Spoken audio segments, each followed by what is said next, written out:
Well, the question is always before us is, how do we affect change? We may understand what's wrong in our system. We may want to try to wake up other people. Maybe we have woken up some other people. But how can we affect a broader change? Well, one of the ways you can do that is to run for office. Maybe. We're going to talk to someone who tried running for office, and I've had that experience as well. So we're going to talk about our experiences as independent and third-party candidates. And joining us today is David Seaman. He's a 27-year-old who ran for Congress in Florida's 20th Congressional District. He had a ground-up grassroots campaign and then withdrew from the race. And so we're going to talk to him as to what he learned in his experience. Welcome, David. Hi, David. Thanks for having me on. Thank you for joining us, and thank you for getting involved and caring enough to run for office. But tell us what your experience was, why you withdrew from the race, what your takeaway from the whole political experience was. Sure. I actually didn't know that you would run also, so that'd be an interesting conversation. But what basically happened is I was working in various capacities as a reporter and independent journalist covering some of the more disturbing police state stories in this country, warrantless surveillance, roadside checkpoints where they're basically asked to show their papers in clear violation of the Constitution. And, of course, the NDAA. I was one of the first to really cover that in depth, the indefinite detention provisions, Section 1021. And so I was putting out these articles and videos, and some of them were getting a lot of traffic, but I felt like it was not actually making a difference. You know, I would write something, and then a publication would pick it up, and 50,000 people would read it. And then the next day, you feel like nothing has actually changed. You know, people read about it, they're aware that these things are happening, and they just go, oh, this doesn't really affect me, even though it truly does. And so I decided, in retrospect, mistakenly, and I think a little naively, that running for office and building this, grassroots internet-based campaign would allow me to have a chance of getting into Congress, and that if you're in Congress, even though you're a freshman, you would have the ability to propose legislation to roll some of this stuff back to demand greater accountability. But what I quickly saw is that a number of forces are really set up to act as barriers to entry if you try to get into politics, and if you don't have the backing of one of the two parties, it's basically like a political cartel. If you're not a Republican or Democrat, you stand almost no chance. And if you speak out against things like drone strikes and NSA spying, then your slim chances go down to almost nothing. Oh, absolutely. It's a very much a closed country club operation. The last time we had a viable third-party candidate rise up was Abraham Lincoln, just before the Civil War, and the Republicans made sure that would never happen again. My experience was running as a third-party candidate because you went the full route of trying to get on the ballot by yourself. That's one of the things that a third party can help you with, is to have the resources to get on the ballot, because that's, in and of itself, just getting on the ballot is such a rigged part of the process. Tell us what you had to do as an independent. Well, as an independent, I actually withdrew back in January, so I didn't get very far in my efforts at all. The idea was to raise money and awareness both in my district and online. And so there was a lot of online interest, but it didn't convert at all into interest within the district. Online, people were really excited about the campaign and were spreading the word about me on, various limited government websites. But then when I would actually meet with people in my district, the potential constituents, one of the first things they would ask is, are you a Democrat or Republican? And when I'd say I'm neither, I'm an independent, the reactions were not all that positive. I actually was speaking to one couple, and when I said that, the guy crossed his arms and said, well, I don't like that. It's like, what is this, King of the Hill? You don't like that? Why don't you like that? And that was the reaction I got a lot. And then people would ask me, what's wrong with the woman we already have? She's a great congresswoman. She's a good Democrat. And I would really challenge people and say, what does that even mean? She walked away in the middle of a filmed interview when she was asked about the NDAA and Obama's secret kill list. I don't think she's a good representative. And when you would say these things, people would go, oh, he's a fringe guy. He's a teabagger. They would say these things because they've been trained by the mainstream media. That's right. To label anybody who is different from their MSNBC-style politician, anybody who's different from that, to label that person a fringe kind of person and to automatically dismiss what they have going on. Well, that kind of training goes all the way back to government schools. You look at what happens every week. It's a new opponent. You got our team versus school X over here. And every time it comes up, those are the bad guys. And so everything they do is to steer you into this dichotomy where it's an us versus them. Whoever that them is that changes from time to time. But people are so caught up in this left-right paradigm in the Republican and Democrat Party. And I've had people, when we were running as third-party candidates, they would get very angry about the fact that there was even third parties out there.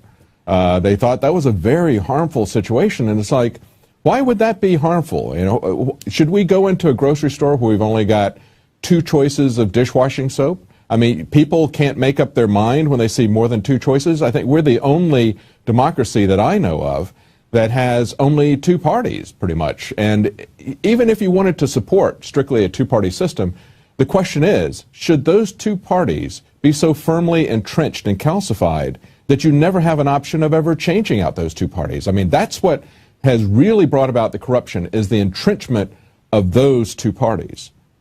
Yeah, even in the presidential election last year, we saw everybody making this flawed argument that, you know, whatever candidate they backed, either it was either Obama or Romney, well, he's the lesser of 2 evils, so I'm voting for him. And it's like, well, you're still voting for something that's evil then. You're voting for somebody who supports imprisonment without trial of American citizens and supports killing people without proper due process, killing people using drones. And if you notice, on the liberty issues, there was not any difference whatsoever between the Republican candidate and between the Democrat candidate, because the military-industrial complex, the police-state-industrial complex, is going to make sure that their financial interests, which is eternal war and a surveillance state against the American people, they're going to make sure that those financial interests are taken care of. And so you find that even in the case of Ron Paul, for example. Now, Ron Paul ran back in 1988. He was one of the first supporters back in the late 70s, I think 76, when Reagan first ran against Ford. Ron Paul was his first and earliest supporter. And he was a very ardent supporter of Ronald Reagan. But when Ronald Reagan got in 1980, what Ron Paul saw was that Ronald Reagan was not standing up for individual liberty. He was throwing the Second Amendment under the bus. He was inflating away the currency, running up a huge deficit, getting us involved in all kinds of military war, running the drug war rampant. And so what he did was he wrote a letter of resignation in 1986, somewhat like your letter when you resigned and dropped out of the race, but more detailed about his criticisms of Reagan and how it had gone off the rail from what he had promised. And then he ran in 1988 as a Libertarian Party candidate. And I remember there was a lot of hope for Ron Paul. It was the first time we'd had a seated someone who was actually in Congress who was running as head of the party. And so he was an experienced politician, very articulate, as people have seen, and we had high expectations for it, but it basically went nowhere because the partners of the government and the media made sure that was not covered. And then look at what happened when he ran in 2012 and also in 2008. He created a groundswell of support, but look at how he was dumped in the corrupt political process within the party as well as the media. The pundits destroyed him. It's amazing how you can listen to his speech and it's quite impressive. And then, you know, in the days and weeks after that speech, pundits on the 3 main networks pick it apart. And instead of telling you what the person actually said, they go, oh, his foreign policy is crazy. We kept hearing that, is that his foreign policy is crazy. It's not realistic. And then you sit down and think about it and you're like, well, what's crazy about requesting congressional approval before going to war and committing American forces to some place overseas? You know, that's actually the most sane argument there is. Actually following the Constitution, right? What's that? Actually following the Constitution. That's crazy. The laws that we are founded upon, and these pundits on TV made him out to seem like a crazy person when I think it's crazy that the 2 parties, when they have these bitter debates over the budget, you know, they're talking about $2.3 trillion versus $2.7 trillion, or whatever that amount is. It's a difference of only a couple $100 billion. And they're not representing the people out there who are like, why do we need to be spending trillions of dollars on surveillance programs and wars of occupation overseas, you know? Absolutely. And look at the way he was treated in the debates. If you remember, when he first ran in 2008 in the Republican Party, he was excluded from a lot of the debates. And I don't believe they excluded him from any of them in 2012. But look at what they did to Gary Johnson. Here was somebody who was a 2-term governor, and he only got in 1 or 2 maybe of the Republican debates. And they had people who had never been elected to anything, like Herman Cain. And they had him in the debates, in all the debates. And yet someone who had been elected and he ran as a Republican candidate in a heavily Democratic state and won re-election by an even larger margin than he had won the first time. So you've got somebody there who was not part of the insider political club. Of course, remember that even though Herman Cain had never won anything as far as an election goes, he was part of the insiders. He was part of the Federal Reserve. So, of course, they had him in all the debates, but not Gary Johnson because he was an honest outsider. And that's what we see. First of all, they play games with who's allowed on the ballot. And then once you jump through all of their hoops, and they have excessive hoops that Republican and Democrat candidates don't have to jump through, once you get on the ballot, they exclude you from the debates. And we see that even within the party, qualified candidates are excluded from debates. And so you don't really have, it's very difficult for you to get your message out there, isn't it? Yes, it is. Gary Johnson, we saw the media kept saying that he was inexperienced. And it's like, how is a guy who's been governor of New Mexico and has summited Mount Everest and has launched his own successful, profitable tech companies, how is he inexperienced? You know? A successful businessman, and as a politician, he exercised the veto more than all the other candidates combined. So he was effective as a governor as well and well-liked. It's very, very strange when you look at the political process. So what is your take on this moving forward? I mean, I don't want to discourage anybody from doing any kind of resistance. And I think there's value for running for political office. But what do you think? Yes, I think other people can, succeed where I failed. For one thing, I happen to be living in one of the most difficult, loyal blue districts in the country. So I had an uphill battle from day one. I definitely don't want to discourage other people from doing what I did and maybe taking it a bit further than I was able to. But for me personally, I found that the way I can make the most difference is by acting as a force of reason within the media. So whenever I do a show like yours, or a radio show or a TV show, I try to just tell people what's going on and do it without any kind of agenda, because I don't care. I don't care about making Democrats look good or making Republicans look good. Right. I think both of these parties are filled with freaks at this point. Mm-hmm. The amount of money they're wasting on spying on our own people. That whole NSA program that came out today in The Guardian is loosely based off of what we did to Iraqi insurgents when we were spying on their text messages and phone calls. Right. So you now have this situation where the government considers your own rights to be at the same level of protection as an Iraqi insurgent. That's pretty scary and disgusting. And for me personally, the way I can make the most difference is by improving media. I'm launching a morning show next month in Los Angeles because you see how bad morning TV has become. It's become a place where if you even mention Edward Snowden, they freeze up and either mock it or they immediately say he's a traitor. You know, he shouldn't have released that information. And unfortunately, you and I see through that, but there are millions of people who really don't because they haven't been exposed to alternative media yet, and they just take that stuff at face value. So I'm really convinced that we need to change the media so we can have a more honest discussion in this country, and then that'll make it easier for third-party candidates like yourself and for independents like me to actually get somewhere.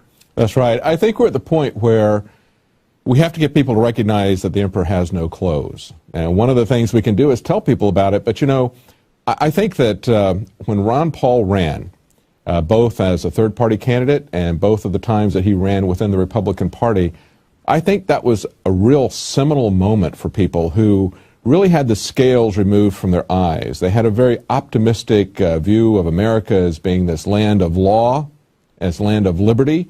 They thought there were rules, that if you played by the rules, you're going to get recognized, and they saw some really dirty political tricks, a lot of dishonesty. I mean, look at even keeping him out of a speaking position at the Republican Party by having this fake voice vote that they had already pre-scripted on the teleprompter, and somebody caught it and put the scripting of the voice vote up. And so, I mean, it was just so incredibly rigged in the various states. I think that had a lot of value, however. It got people to understand that the emperor has no clothes. We have a lot of mind control that goes on through the media and through the school systems, and it trains people to believe that we have this honest, freedom-oriented government, and they need to have those scales taken off. And we can tell them directly, but a lot of times they have to experience it directly. So I think it's a very important thing for people to get involved in the electoral process, just so people can see the corruption and experience it firsthand. That's going to get them to question why a government like that should be reading every bit of electronic mail that we have, why they should have the ability to kick down our doors at will and come in guns blaring in a no-knock raid. That's the kind of government that we have, and people see how that government reacts once they get involved in the political system. Yes, definitely. And to go back to the difference that media makes for a second, I've had people, friends of mine who are, kind of big government Democrats who thought that they were supportive of Obama. And after me sending them, so many YouTube videos of clips that we've all seen of, roadside checkpoints where people are forced to get out of their cars and they're yelled at and groped, and, they have their bras searched for, paraphernalia and drugs. And then some of these TSA checkpoints where they now have canine units, and they force you to walk through something that's basically a microwave oven. Mm-hmm. When people watch these videos, regardless of their political preferences, the reaction is visceral. There's a disgust that wells up, disgust and a realization that something needs to change. And so that's why I think that just getting the information out there is so important, because we can't become better voters until we realize that this stuff really is happening. It's one thing to watch MSNBC and think that everything is okay, but then when you just go out into the world, like just for me to walk to the closest Starbucks, I'll pass by about 25 surveillance cameras at street intersections. So you realize that something is really wrong there. At the very least, it's a huge waste of our resources, and we only have so much resources as a society. But, in a more sinister direction, it's a real forfeiture of our rights that has occurred over the past decade, and that seems to be intensifying over the past couple of years. Oh, yeah, it's accelerating very quickly.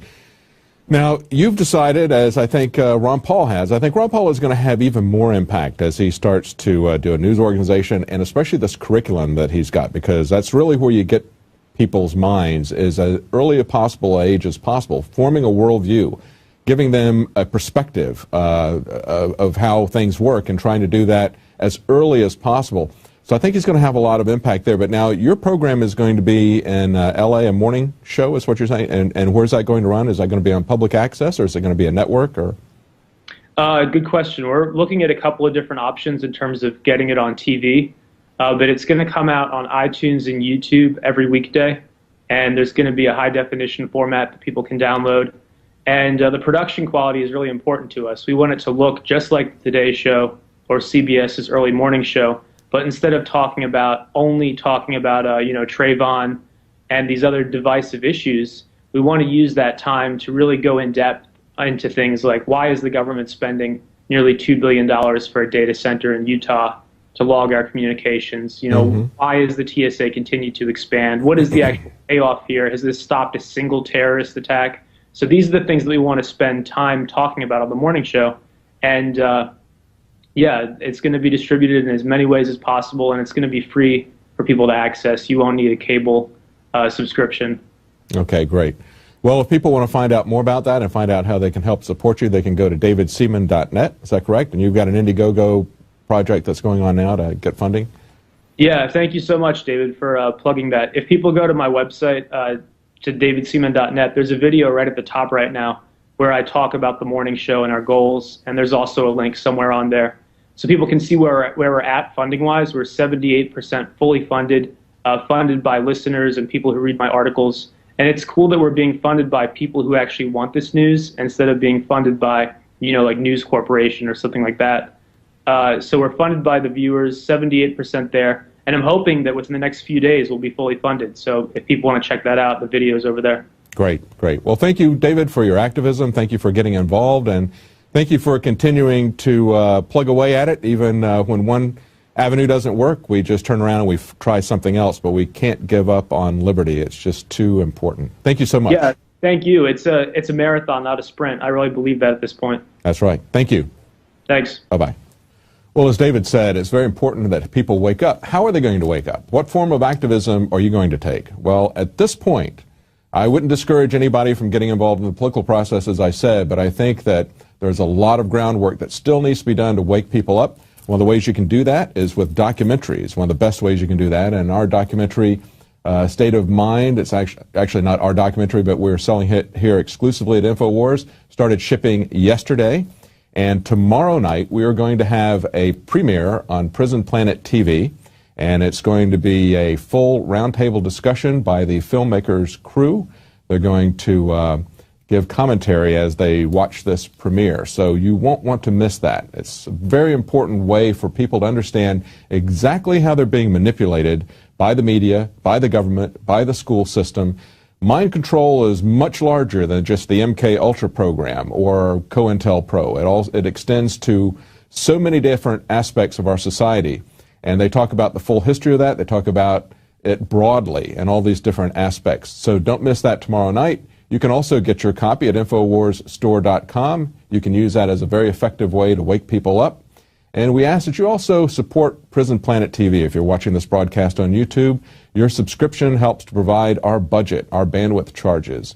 And with one subscription, you can get up to 10 friends can watch this at the same time with you. Well, that's it for tonight. We'll be back tomorrow night with the premiere of State of Mind. And that's going to start right after the news. The news will begin at 7 Central, 8 p.m. Eastern. This is Antonio Beeler of the Peaceful Streets Project, and I'm here to invite you to a concert featuring Jordan Page here in Austin, Texas, this Thursday, July 18th. This concert will help fund the Peaceful Streets Project annual Police Accountability Summit, which will be the culmination of a crazy year and a half. We started with my New Year's arrest for trying to take pictures of and stop 2 thug cops from assaulting a woman who had committed no crime. I subsequently joined with other activists here in Austin to launch the Peaceful Streets Project to bring about a cultural shift so that people would stand up for their rights while staying together to bring accountability to criminal cops. Since then, the Peaceful Streets Project has given victims of police abuse a platform to share their stories. We've hosted dozens of Know Your Rights trainings, organized over 100 cop watches, and hosted a successful Police Accountability Summit where we gave out 100 cameras to people in need so they could film the police. We were also named the Grassroots Movement of the Year by the Austin Chronicle, and now we're going national. We currently have a dozen chapters nationwide in cities such as Dallas, Houston, New York, Manchester, New Hampshire, and Sandusky, Ohio. This Thursday, July 18th, Liberty rocker Jordan Page will be coming to Austin, Texas to perform at a private benefit concert to help raise funds for our second annual Police Accountability Summit that will be held on August 17th. The money we raise is necessary to offset the cost of the venue, as well as the costs associated with our featured guests, which include Radley Balco, author of Rise of the Warrior Cop, Bobby Seale, co-founder of the Black Panthers, Carlos Miller, creator of photographyisnotacrime.com, Pete Eyre of copblock.org, and musicians B. Dolan and Tatiana Moroz. There are 3 ways you can help us make this benefit concert and summit a success. First, please share this video with friends via email, Facebook, and Twitter. Second, come to the benefit concert this Thursday in Austin. Go to peacefulstreets.com/JordanPage to prepay. And third, come to and or donate to the second annual Police Accountability Summit. Go to peacefulstreets.com/donate for more information.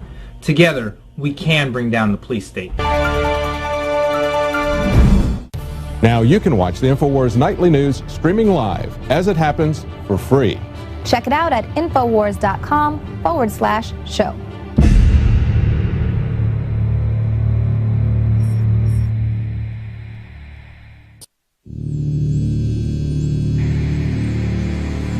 Are we choosing our own paths, our own destiny, or has it been pre-selected for us? C.S. Lewis said, when training beats education, civilization dies. We need to always be cognizant of, as a free society, that information can be used as a weapon. Barrier to discovery is not ignorance. It's the illusion of knowledge. We are seen as nothing but biological androids. To gain control of education in America, not for a philanthropic purpose, but to change the thinking of the American people. From the time we're very young, we're taught to, worship authority basically because that's our key to survival as young children. Discover the history, the present, and the future of mind control. From compulsory state education to the Hollywood media brainwashing machine, we are kept in perpetual bondage to the ideas that shape our actions. In the CIA, scientists could actually film people who had been surreptitiously dosed with LSD. There's a brain entrainment process that takes place. That gives the government free rein to create whatever story or narrative it wants to create. Whatever the public face of something is, whatever they're talking about publicly, there's something else over here they're probably not looking at. How to engineer the opinion of the American people so that they would fully endorse, not only endorse, but demand a war. When you watch mainline establishment television, you are putting yourself in front of the barrel of a gun. Discover the history, the present, and the future of mind control, psychological warfare, brainwashing. Are we controlled and manipulated? You bet. That's mind control par excellence. Find out how deep the rabbit hole really goes with this new groundbreaking documentary film, State of Mind. Available exclusively at Infowars.com.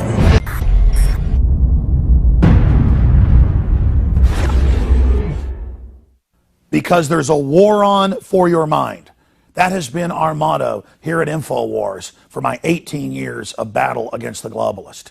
And now we see the open announcements of global, private, corporate tyranny over our governments. That's what the New World Order is an unaccountable private combine of organized crime engaged in corporate takeovers of nation states and the conscious attempt to abolish basic rights and fundamental liberties. Infowars.com is not just leading the charge against this here in the U.S. or North America. We are leading the charge worldwide. And that's because our listeners, our viewers, our supporters, fellow freedom lovers like you across the planet resonate with our message of liberty and telling it like it is. And that's why for the last 2 years especially, I have thrown everything I've got, my time, my energy, our backup capital, everything into really trying to awaken the sleeping giant that is humanity. And that's why the July issue that just came in a few days ago is so important. We've already sold about half the stock we have of it at cost in groups of 10 up to 100 in bulk. It covers the entire NSA spy grid, how it ties in worldwide, how it's not about stopping terrorists, but about suppressing and dominating and controlling the free press and political opposition. And in this magazine, we don't just have 3 free bumper stickers like I did a few months ago. We have 10 bumper stickers, 4 full-size ones with amazing messages guaranteed to get people thinking like America has been occupied by globalist forces. Infowars.com. Listen to Alex Jones at Infowars.com. Infowars.com. Forbidden information. Listen to Alex Jones. Infowars.com. And then on top of it, 6 medium-sized bumper stickers with the message as well. These are key to post in legal and lawful areas on your book bag, your computer, your car, or to give friends and family. I have printed 500,000 of these bumper stickers. Only half of this month's run of magazines has them. So when you purchase them in bulk or you're a 12-month subscriber, you will get the special issue. And I can't afford to do this every month, so it's going to be quite a while until we do this again. Please take advantage of this. Buy them in bulk and give them to your friends and family and encourage them to get these bumper stickers out, because with 500,000 stickers, we can reach tens of millions of people with the message of truth. They want to collectivize us. They want to bankrupt us. They want to drive us into their arms to control us. They want to dumb us down. But the sleeping giant that is for humanity is awakening. So I want to thank you all for your support. I want to encourage everybody to go to InfoWarsStore.com and to get a 12-month subscription or to give a gift subscription. Imagine 12 of these coming to your friends or family's door to wake them up. Or to give a gift subscription to the local police department or your local congressman or woman. This is how we're going to affect change, voting with our dollars and voting with our time. Again, visit InfoWarsStore.com today to subscribe, to get the magazine in bulk, or to give a gift subscription, or to give yourself a subscription to wake up friends and family. I am all in. I am committed 110% to not mince words and to not back off and to boldly confront the globalist. So I want to thank all of you that have supported us in the past, and I want to encourage all of you out there who may be on the fence, that know this information is true, but have been scared to take action. You had better be scared of not taking action and letting this monstrous system come to fruition. Now is the time to commit. Now is the time to say which side of history you're on. Now is the time to stand against the globalist and the New World Order. And regardless of whether you get this July issue, this July 4th Resistance to Tyrants issue, spread the word about liberty, resist corruption in your area. Millions of us doing little things can move mountains together. I'm Alex Jones signing off for Infowars.com and the Infowars team.